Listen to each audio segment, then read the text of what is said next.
out there in social media land. This is your girl Q from QC Consigns. I am the co-owner and COO of QC Consigns. And thank you so much for tuning in on How To with Q from QC Consigns. This is the second episode that we are releasing on YouTube, where I am going to do some diving into the consignment business, and whether that's you trying to consign items or whether you're trying to open up your own consignment company. I'm going to be going through different pieces and parts of the consignment process.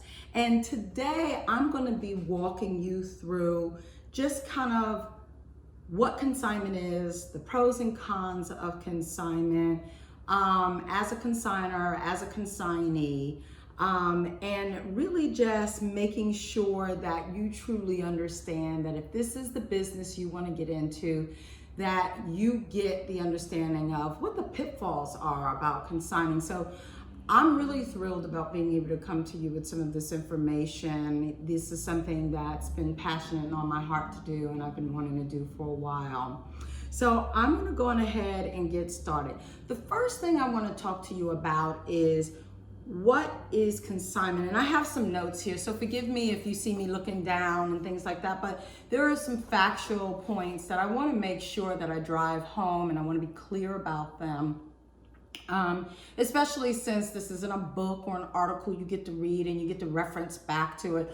One day I will write a book. Today is not that day. Today we're just going to kind of videography some of the information for you.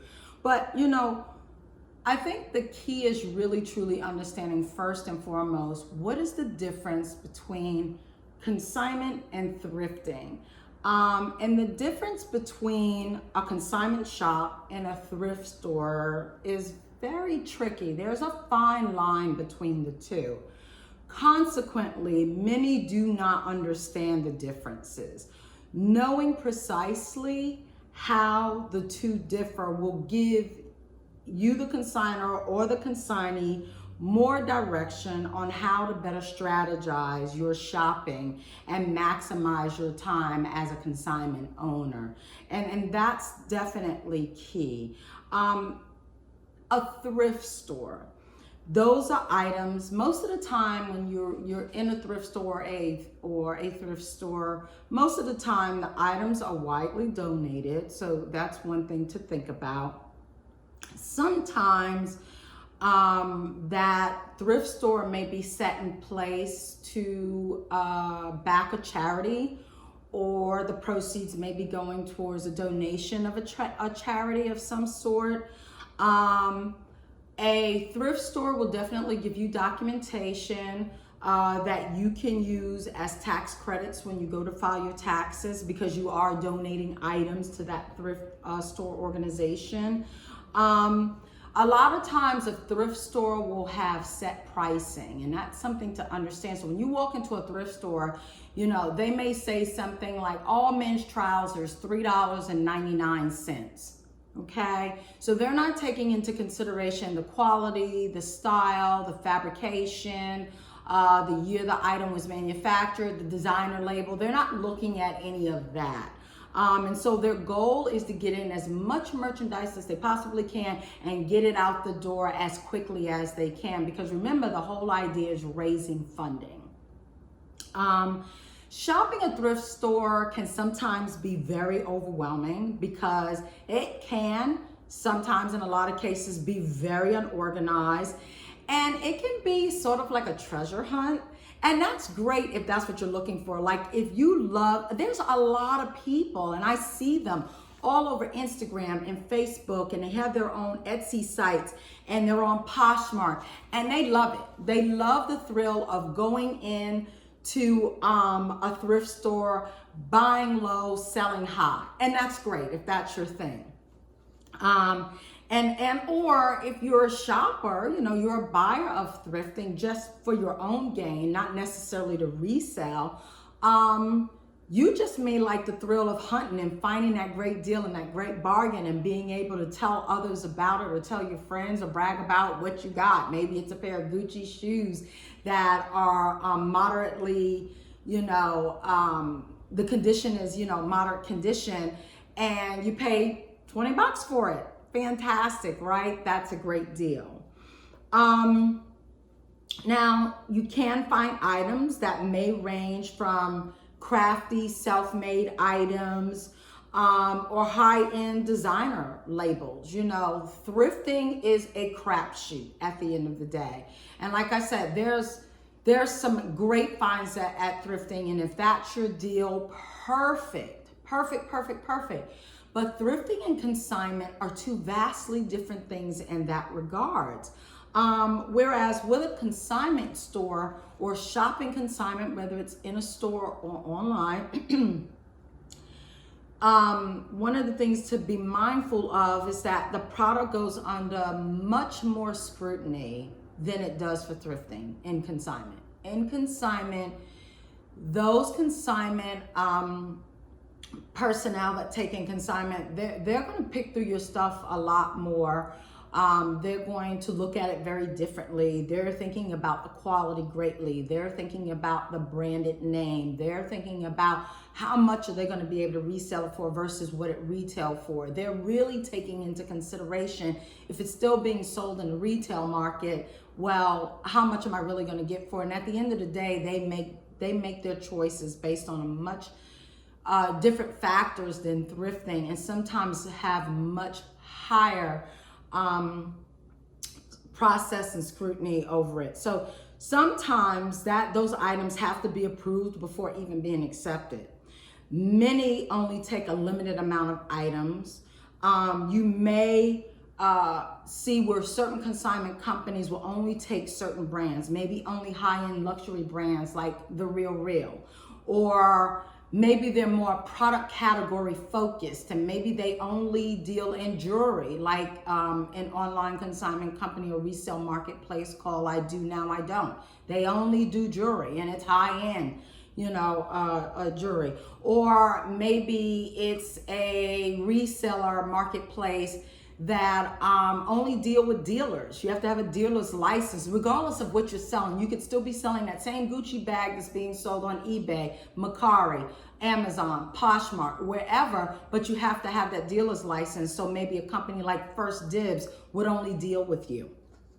And then the experience with the consignment shop, if done well, could be very pleasant, right? And almost feel like you're walking into a retail store. So, that's the difference. There's no hunting and pecking and trying to find it. This is not a treasure hunt.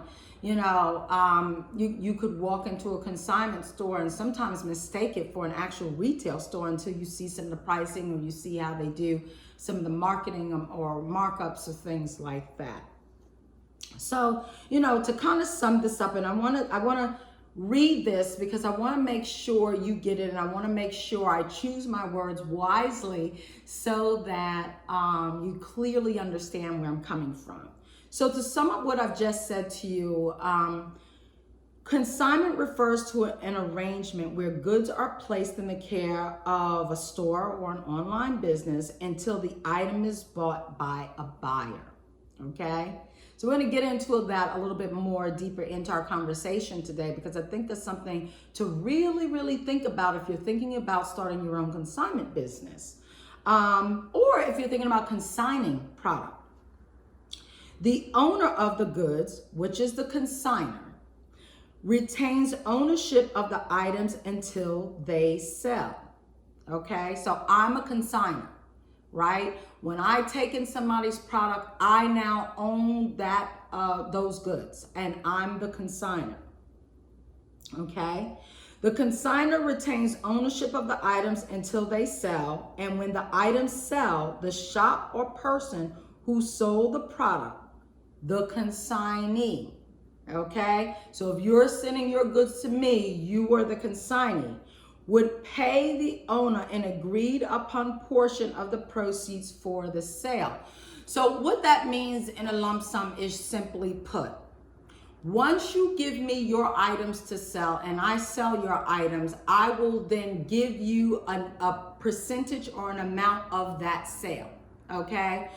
And I receive a percentage or an amount of that sale. So regardless of what you call yourself, consignor, consignee,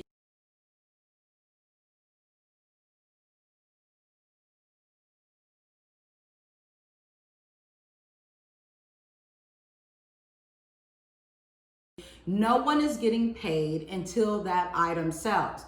That is something to really think about.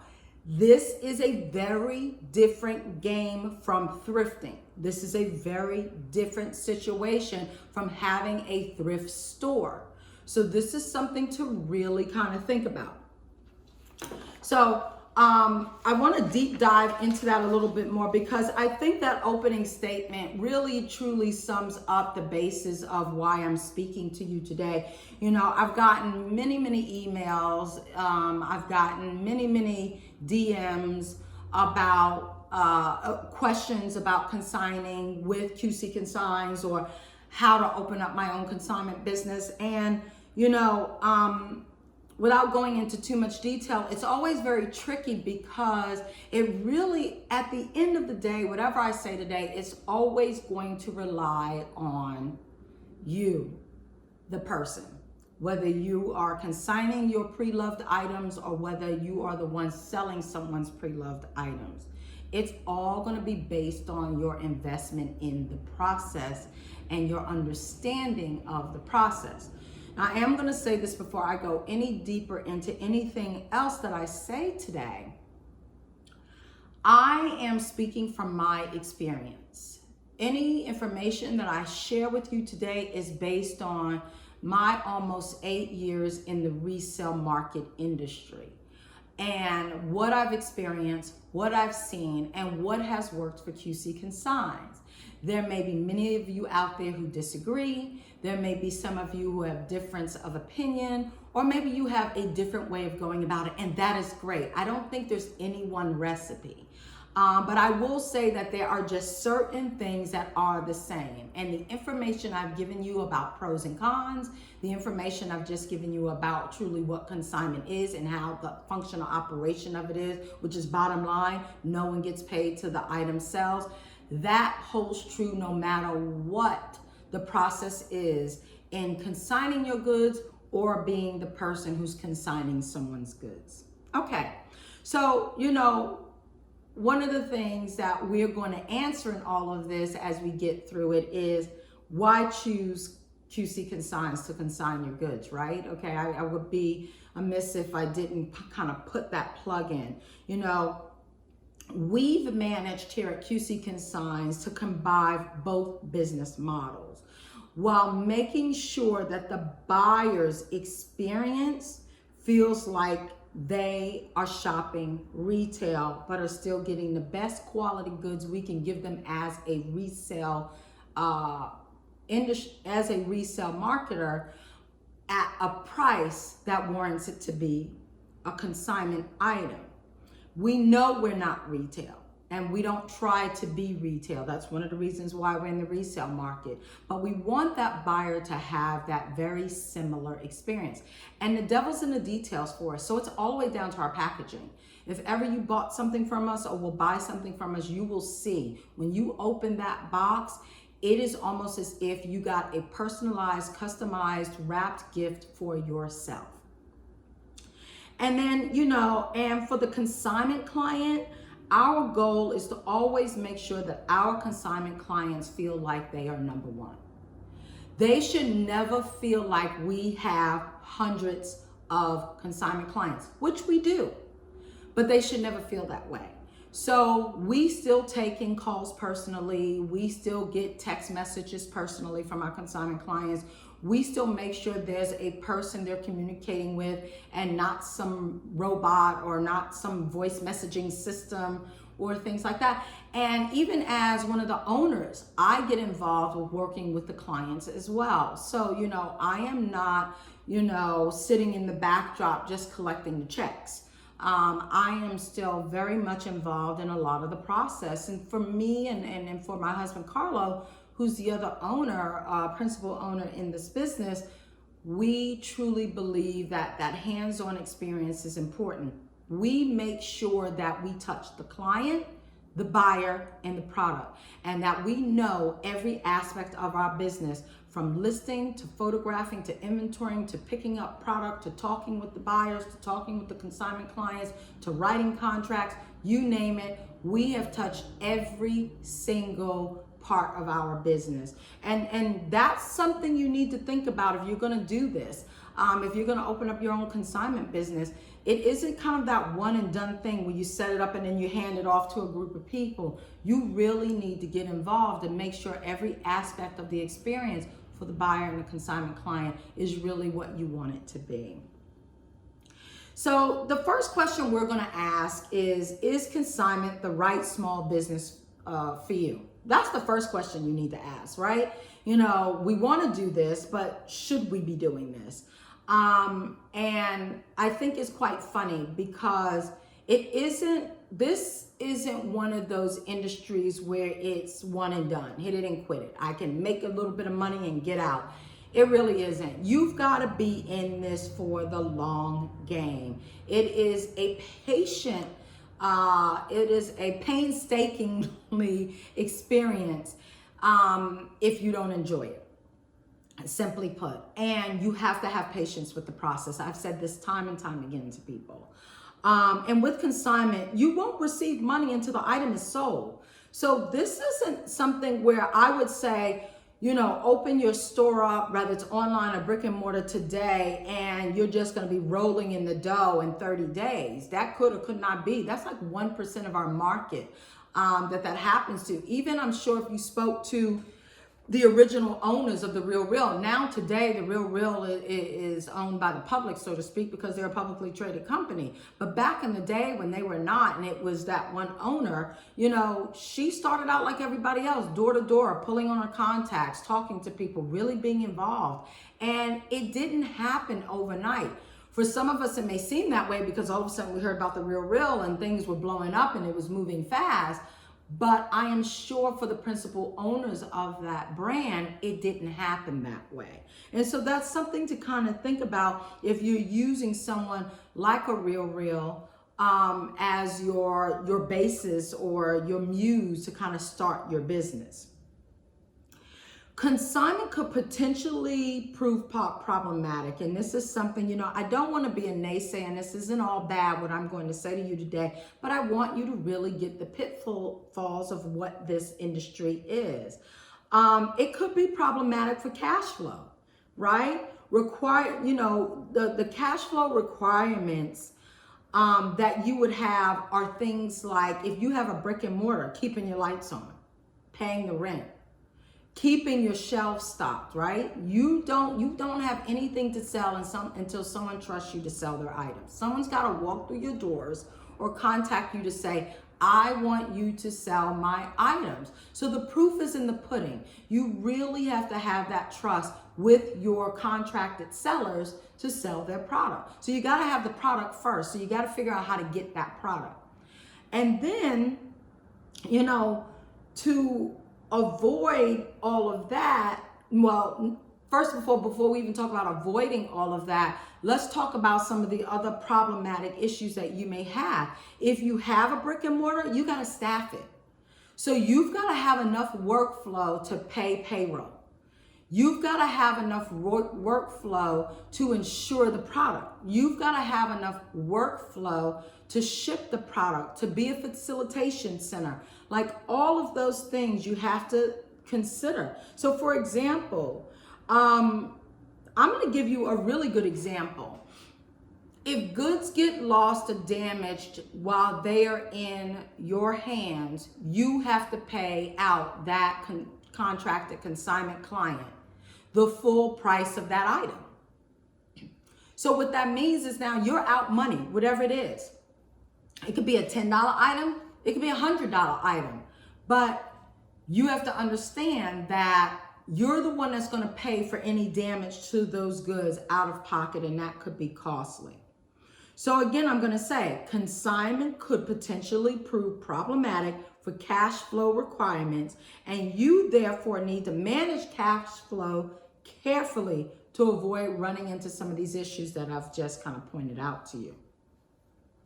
But there are a great deal of benefits that come with, the consignment business. The principal benefit will allow you to sell goods without the expense. I'm going to tell you, that was one of the reasons why we decided to do consignment when we went all in. We didn't have to put a lot of upfront money in place. Now, did we have to put some money up front? Most certainly. It's your business. You're going to have to make a financial investment. But as far as the product, buying the product, not necessarily so. Now, if you're going to auctions, or you are that thrifter that's buying low to sell high, then you're probably putting some money up front. But in our case at QC Consigns, we don't buy items outright. We don't trade items. That's not our shtick. That's not what we do. That's not how we do our business. So if you have a business model that's similar or same to ours, you're not putting money up front. It is a trust factor with you and that contracted consignment client that they are going to give you ownership of their goods to sell their goods, right? And if you have an online business, you don't have any overhead. That's another benefit, right?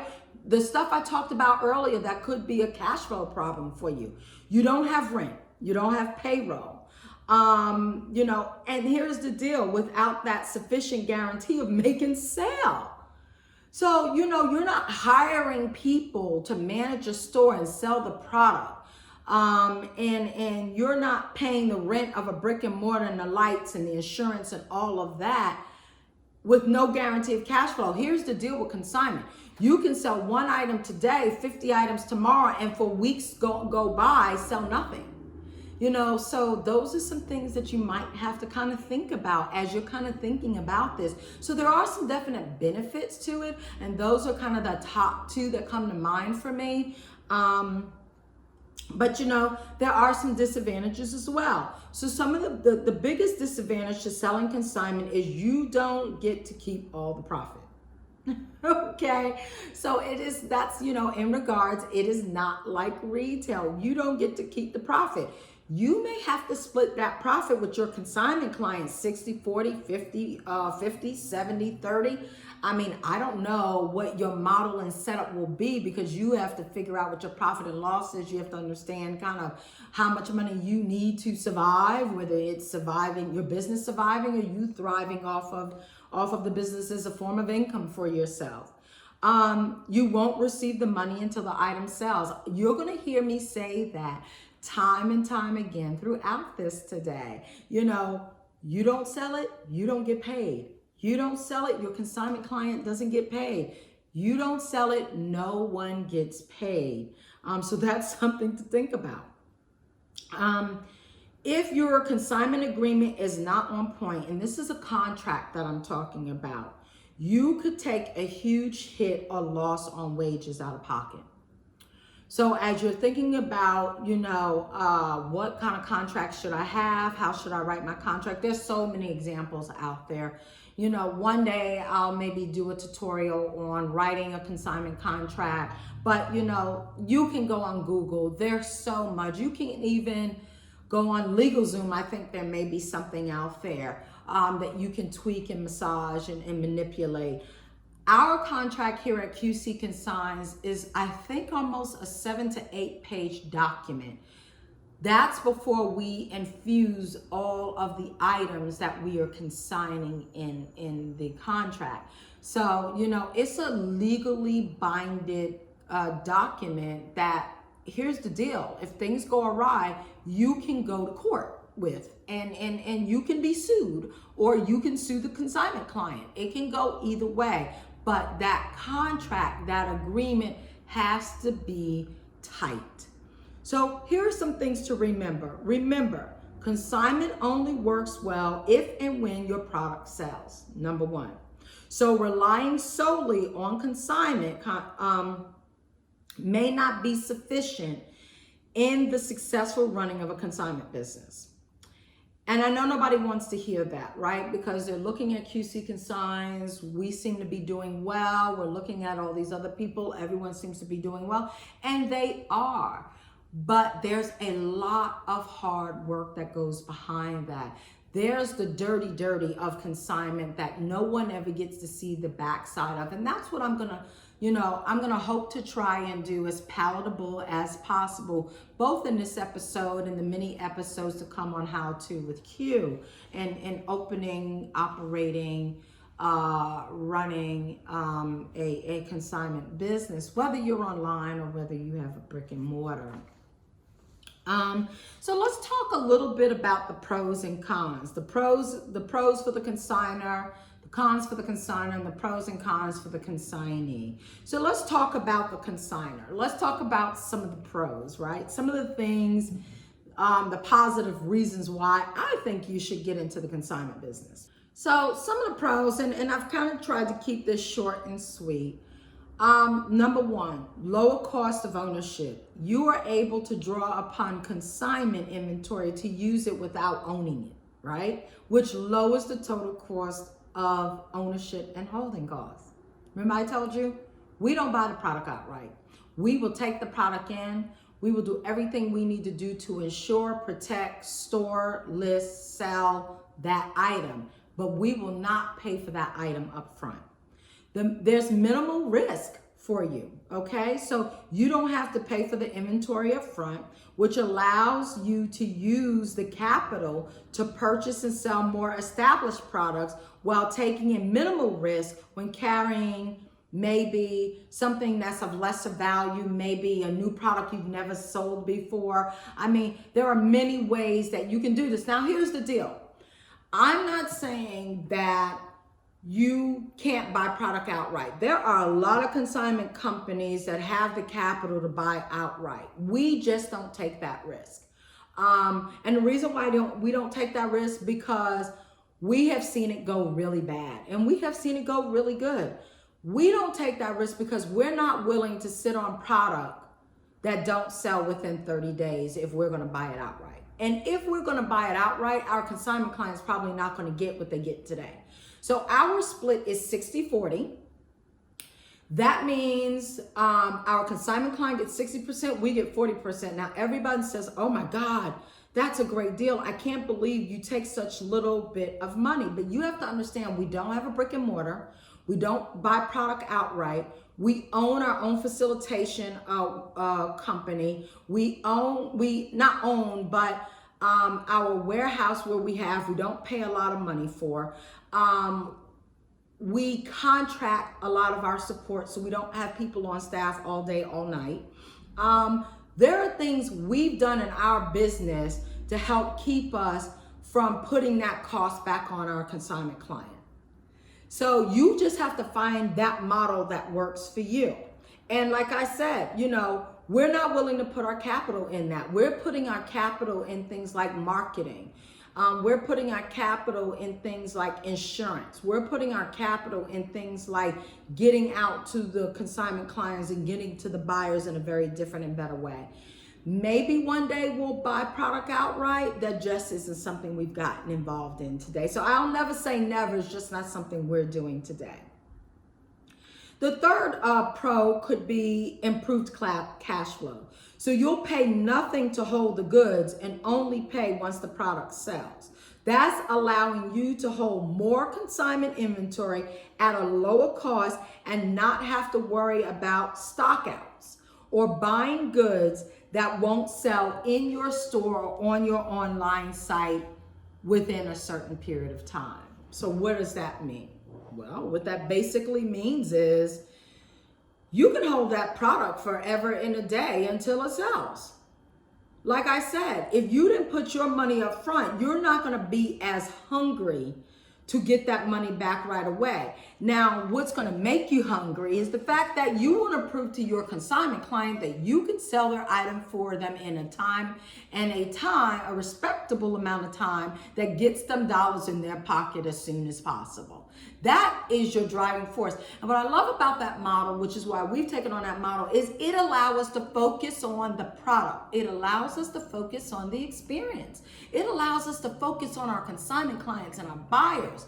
And we don't become these car salesmen, that kind of mentality and attitude. Not saying that car salesmen are bad, just saying that attitude or that mentality, you know, that identity that car salesmen tend to have, or people think they are. You know, we don't have to do hard sales on the product because we know what our contracted amount of time is. We can focus on the product, not focus on, oh my God, I'm going to get this money back in my pocket. So, you know, there's some true pros to that. So here are some of the cons. Some of the cons as a consignor, the new owner of someone's pre-loved item. Number one, the longer you hold the inventory, the higher the chances are of that inventory either getting damaged or lost during normal business operations, which then means you are obligated to buy that item out. Now, that doesn't always happen, and I'm not going to say rare, and I shouldn't say it doesn't always happen. It actually happens a lot. Probably happens more than the consignment client wants to hear it, but it does. But I guess what I'm trying to say is that mostly happens with brick and mortar. It mostly happens with brick and mortar consignment stores. And also because it's being handled by other people constantly. It is always out on display. It's always being touched. It's always being handled. It's always being tried on. It's always being used. That is where you have that problem. The other thing is increased changes of stock count errors. If you don't use an inventory management system, which we do, thank God, designed only and specifically for consignment inventory, you could experience some costly inventory errors, such as a double counting of product, right? It's telling the buyer you got more than what you actually have in your inventory. Or let's just say you're consigning with a company that also is a retail company. And the inadequacies of swapping out something thinking it's retail, not consignment, or vice versa. And messing that whole process up. And again, a lot of times that happens with brick and mortar, but it can happen with online shops as well. So, you know, really, really, truly understanding and making sure that you have an inventory management system is key. So let's talk a little bit about the pros and cons of consignment for the consignee. Now I'm talking about the individual who's going to consign their pre-loved item with you. So some of the pros of that is you rid yourself of items that are no longer being used while freeing up space in your closets, your cupboards, or here, better yet, storage unit. Maybe you're paying to store some of that product that you haven't seen in months, maybe years, right? And now you're putting it in a place where it'll make you some money. Number two, that item held in the closet for 6 months to a year, or maybe even more, will now become profitable to you. You could gain up to 20 to 60% of net proceeds if your item is sold. Number three, you don't have to deal with the reselling activities such as photographing, listing, detailing the information out in a listing, handling the customer service side, what can get ugly, handling returns, things of that nature. Someone is going to do it for you. And here's the beauty of it. Sometimes, depending on how much you sell, you could be collecting tax-free income. Ain't that something? You could subsidize your income and never pay taxes on it depending on how much of that you sell. Now, you need to be mindful of that, because if you end up making a profit over a certain amount, I don't know what it is for each state. It may be different. It could be 20,000, it could be 50,000, it could be 15,000. You need to understand what that is. So that is definitely something that you need to be mindful of. Okay. So the next thing, and so I will tell you here what we've started here at QC Consigns this year for 2021 tax filing, which means it'll be 2020 taxes being filed. We will be sending out statements to all of our consignment clients, letting them know how much they made for the year. So indeed, you will get to see, if you're a QC Consigns consignment client, what you sold, so you know what to tell your tax guy, how much income you actually collected in subsidized income through consignment. So that is something to be mindful of. Okay, so let's talk about some of the cons for you guys out there wanting to consign some of your pre-loves. One of the things I've gotten written down is you may only get 20 to 30% of the net proceeds, right? You may not get 60% like QC Consigns is giving their consignment clients. That's a known fact. You go into some of these brick and mortars, that's all they're giving you. And if they're paying you up front before they sell the item, I can guarantee you, you're only getting pennies, literally pennies on the dollar. Go to a Plato's Closet, or any one of those stores like that, and I can guarantee that's all you're going to get. And again, just like the consignor, you get paid when the item sells if they're not giving you money up front. Also, you have to trust the company, or the people that you're giving your pre-love items to. You know, sometimes some of those items that you're giving could be precious commodity. You know, we have been known to sell here at QC Consigns some top quality goods, some serious top quality items, from diamond rings. We've even sold a car or two back in our days. We don't do that anymore, so please don't ask us to consign cars. But you know, not everything is sitting in a Gucci bag or a Chanel jacket. Some things are really, really precious. We take on estate consignment. That means that someone's estate, whether they are deceased or other, have decided to consign that estate with us. Sometimes in those estate items are some very precious items, and not always because it's this high-end luxury name brand, you know, product. Sometimes it's just the emotional value to that family or that estate that is selling the item. It could be silverware. It could be a silver tea set. You know, we've got a lot of collectibles and vintage items that come from families where that stuff's been in families for generations to generations to generations. So, you know, them trusting us with that is so important to us. And that is one of the reasons why I'll go all the way back to what I said earlier. Carlo and I take a vested interest here at QC Consigns with your product. There, I can guarantee you, there is not one single thing that comes into QC Consigns that I or my husband hasn't touched or seen.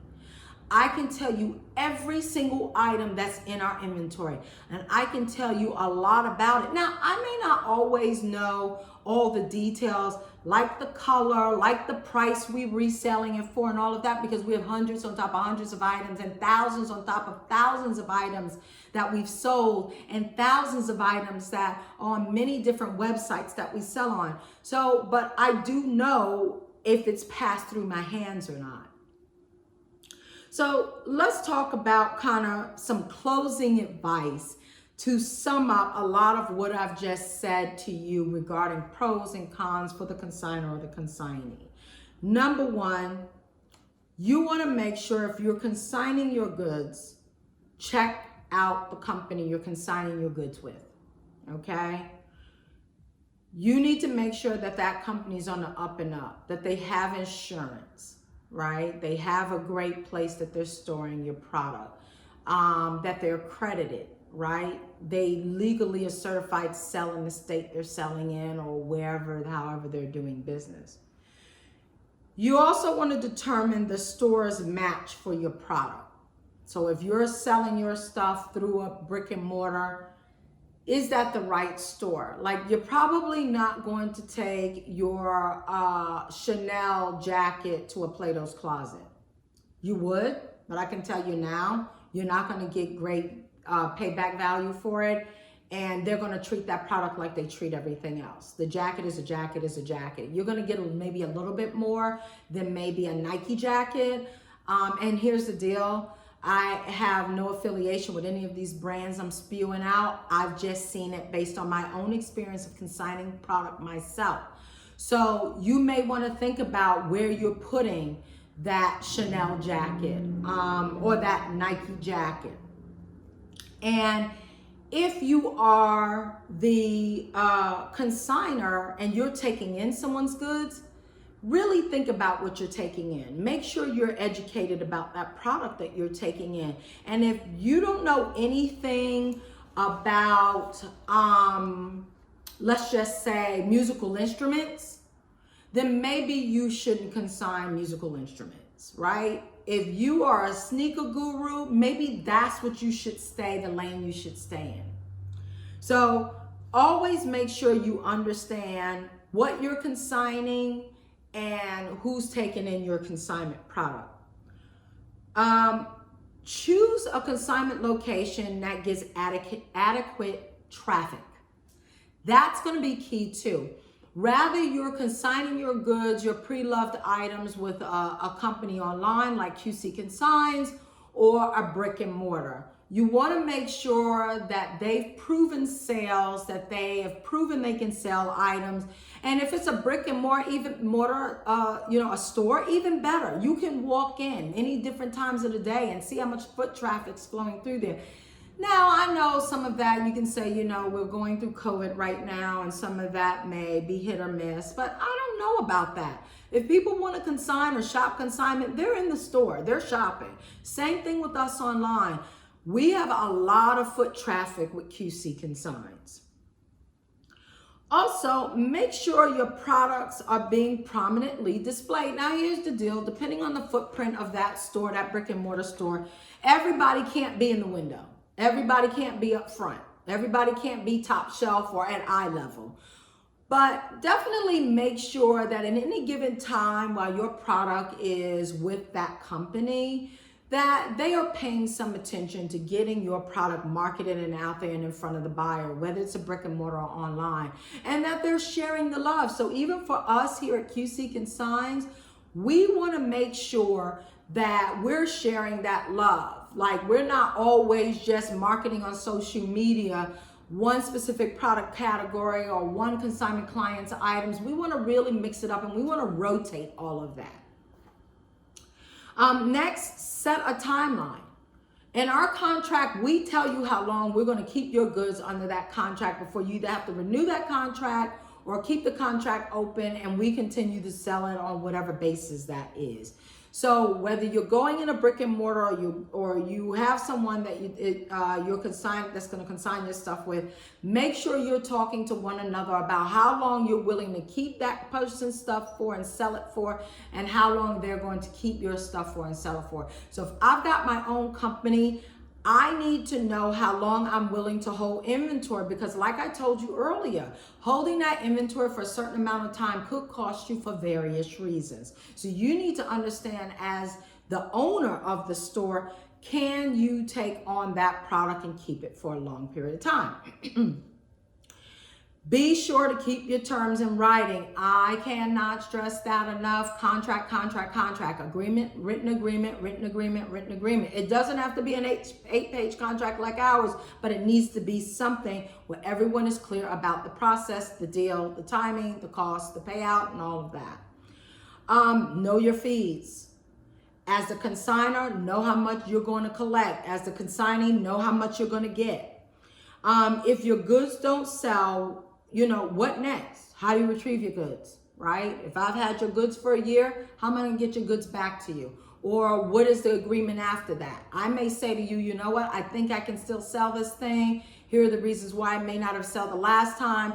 Let's look at price point. Let's look at quality. Let's look at the market we, was selling it to versus where we'll go now.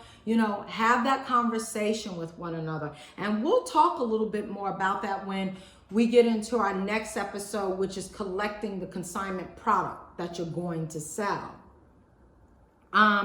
If your goods don't sell, the next line item is check back-end systems, right? How is inventory tracked? When are goods paid for? All of that's going to be important. And determine how carefully goods are treated and protected. Like I said earlier, if you're not paying upfront for the product, then you are responsible for making sure that product is cared for in your ownership. And if you're not getting paid upfront for that product, then you better investigate the company that you're giving your pre-loved item to make sure you understand what are they doing to make sure your product stays safe while in their ownership. You will have a much better experience if you follow these steps I'm sharing with you. Here is the last thing, as I said in closing to my pros and cons. Know the product well. Know what you're selling. Because if you know what you're selling, when you create your listings, you're going to know how to market that item. You're going to know who to market that item to, and you're going to have that item priced right. When your listing shows up, the buyer is going to really truly know they're buying from a reputable resource, and that at the end of the day gets you the sell. Cha-ching, cha-ching, cha-ching. I cannot say that more. Know what you're selling. And if you're selling your pre-love, know what you're selling. I know everyone has an emotional tie to their item, and they think all the time their item is worth way more than it really is on the market. Do your own homework. There are so many resellers out here today that on average, the market can pretty much tell you what an item is going to be sold for. Now, here's the deal. The pitfall in all of this for both the consignor and the consignee is this. If you're only ever looking at what people are listing items for to sell, then you're doing yourself an injustice. There is such a disadvantage to just looking at what something is selling for. I get that all the time where consignment clients will come to us and they will say, but I researched the market and I saw that it's going for $1,000. Great. But let's talk about what it's sold for. So that's where we come in, because we have a database that we pay into, we pay a monthly fee for, where we can tell you 30, 60, 90 days what was on the market and what sold in that 30, 60, 90 days on average for what, right? So I'll give you an example. We can take this leather jacket right here. That's a Joe's jean leather jacket. And I can tell you today, based on the inventory systems that we have and database that we use, who resold this jacket, how much they resold it for, and when they sold it. So I have some information that allows me to gain more insight, to allowing that consignment client to truly understand what he or she is going to get for the item they're trying to sell. So yeah, it's great to look at all of the marketplaces and the 50 million listers and resellers out there and what they're selling that one item for, and that's great. But what the market can bear and what it's sold for is different. It's like buying a house. I tell people this all the time. You can set a price, and that can be an emotional price. It can be based on statistical data or whatever, but that house will only sell for what the market can actually bear. And what the market bears is based on what already sold prior, that's sitting in that same genre, quality, age of the merchandise you're selling now. So I hope that's clear to you guys. But that is something, if you know you're opening up your own consignment business, that you really truly have to take into consideration. So in closing, and I thank you so much for hanging out with me on How To with Q. In closing, why should you open up your own consignment company? Only you know the answer. And if any of these of this information I've shared with you can help you determine what that answer is, then great, I've done my job. But there's a lot of articles, there's a lot of pieces of information out there about the resale market, about consigning, about thrifting, and all of that should help you understand whether or not this is the right market for you. I will tell you this, all in all, if you have a true passion for consigning or consignment, meaning you're the consignee or the consigner, if you are that gal or that guy that's wanting to open up their own consignment store, again, long game. It's the patiently waiting game. You need to be in it for the long haul, and it's got to be something that you eat, drink, and sleep. You got to wake up and go to bed thinking about nothing but consignment to make this work. It's like anything else that you're passionate about. And if you find yourself feeling like it's just a job or a chore, it may not be the thing you want to do full time. It may just be a hobby or something you do to just kind of make a little money here and there.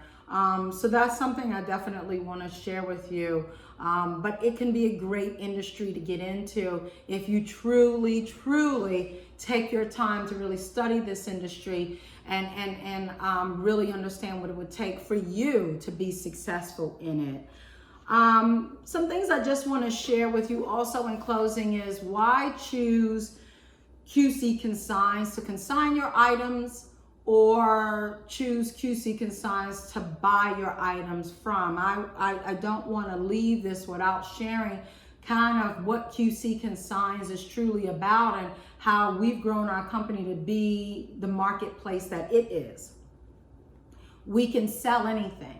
So everything that you see on our store, we have knowledge about. We are clear about what we're selling. Our listings show that. The information in our listings tell you that. We know what we are selling.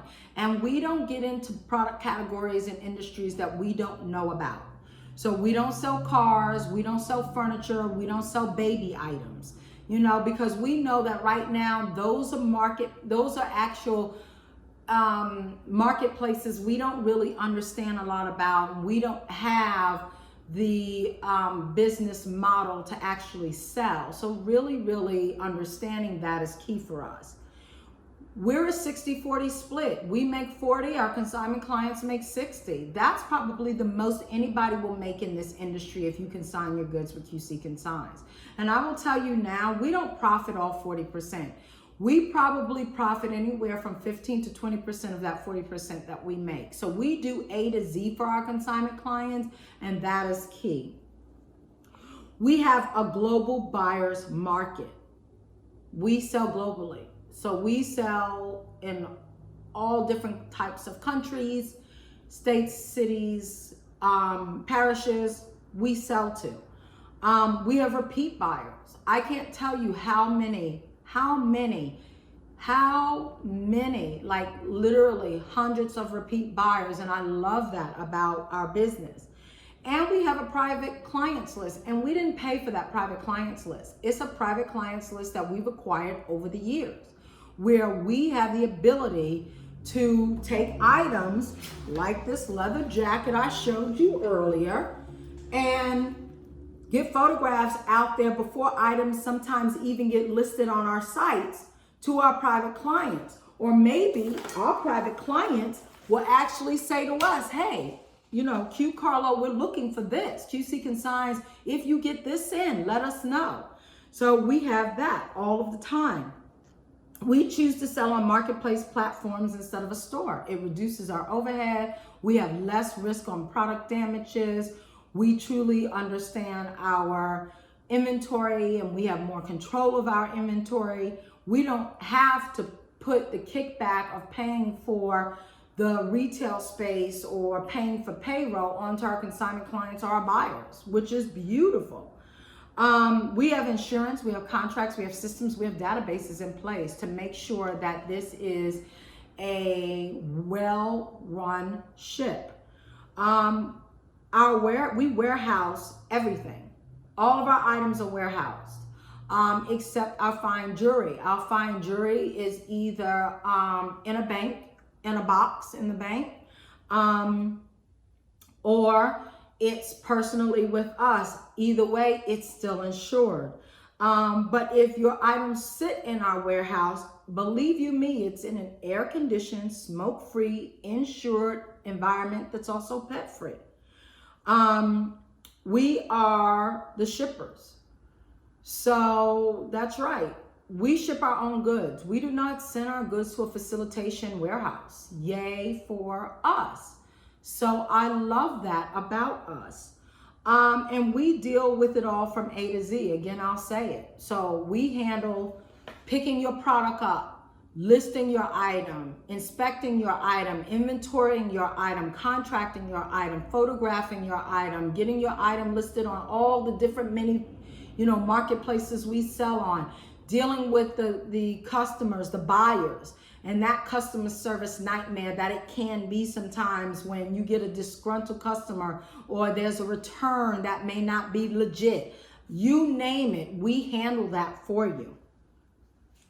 We do pay out 30 days for the date of sale. So the consignment client may not take too fancy to that, but they do understand that. And that's tied to the fact that we give our buyers a 30-day return policy. There ain't too many consignment companies out there doing that. Either it's a final sale, or you have to return it within 7 to 10 business days, or these are new ones that I'm hearing and seeing in the marketplace now, where they'll let you trade the item, or they'll consign it back from you, or you'll get a store credit, so you'll have to go and spend that money one way or another with that company. We don't do that. If you return your item to us and the item is returned in the way that it was sent to you, you get the money back 100%. We don't give you back your shipping charge because we shipped your item to you, but you will get back your tax and what you paid for the item. We accept serious offers. So when you see that price, we don't play the markdown game. We don't do that. But we do hold that firm at our price, but we will accept serious offers, what we love. Now, because the resale market fluctuates just like the retail market. So we always have to stay in connection with what's happening out there in the marketplace. We will definitely tweak the item's listing price from time to time. But if you looked at our contracts with our consignment clients, they get a resale range. The least amount and the most amount we will sell that item for, and that allows us to move within that and have flexibility. We hold items up to 1 year under contract or sometimes longer. So we've set a timeline for how long we'll hold your items or sell your items for. And the beauty about that 1 year is that we can do that in that 1 year. We can hold for longer than a year. And we can do that because we're not buying the item up front. So again, it's not that dog-eat-dog world where I now pay for this item and I got to get that money back. So I'm going to do everything I can to just get that item off my books. Yeah, we sell it and we push to get it sold. Trust me, we're in the market to sell goods, not hold on to them.